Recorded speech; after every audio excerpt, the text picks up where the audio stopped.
Okay, so through the social liberalization that occurred on the back of the economic changes globally that had happened throughout the 1970s, there were some changes around contraception, family planning. We talked at length in class about the divorce referendum, and there's lots of stuff out there about that. You can see lots of videos of the debates and so on. And we talked again about the use of propaganda here. Now, the New Ireland Forum in 1983, again, this is not new information for you. It's just pushing it back to the Republic of Ireland's side.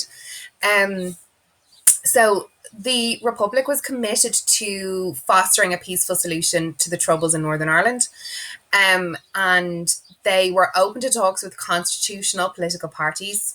That is code for not you, Sinn Féin. They wanted to build a relationship between the North and South, especially around areas of joint concern, like trade, for example. Um, there's there were a variety of representatives within the New Ireland Forum, the church, academics, cultural organisations, etc., etc. The Unionists and Sinn Féin actually agree that, on their point of view, that they believe it's just a talking shop, that nothing can actually be done. But what does come out of it is that they come up with three options for a solution to the situation in Northern Ireland: a unitary state, a federal state, or a joint authority. But they're all dismissed in Margaret Thatcher's famous "that's out" speech. Not out, that's Lady Macbeth, that's entirely different. So the Anglo-Irish Agreement, this occurs under the guidance of Fitzgerald and is part of the Fine Gael Labour coalition. So again, we have a steadying of the ship. There is economic stability. There is social liberalisation. There is attempts towards peace in Northern Ireland through the Anglo-Irish Agreement and the New Ireland Forum. So there is a calming of the waters, especially following the Google years. A new political party emerges called the Progressive Democrats, and it's founded by TDs who were disillusioned with Haughey or part of that anti-Haughey faction that existed within Fianna Fáil. So again, another blow for Fianna Fáil.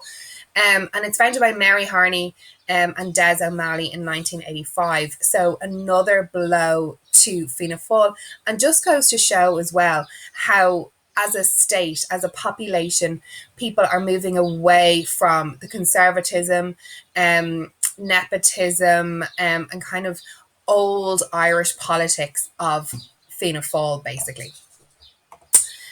So again, time to fix the economy.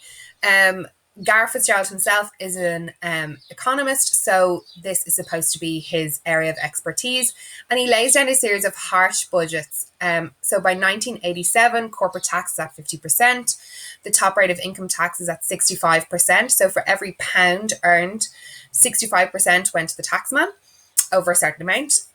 There is cuts to spending on social services, health and education. So the national debt increased in 1980 from 10 billion to 1985 to 21 billion. Unemployment rose 18%. Immigration increased, so we have the brain drain. Again, like we're looking at between 30 and 50,000 per year, people leaving. So all that educated workforce, all that time and effort put in following the Free Education Act, now we're educating people to leave the country, basically.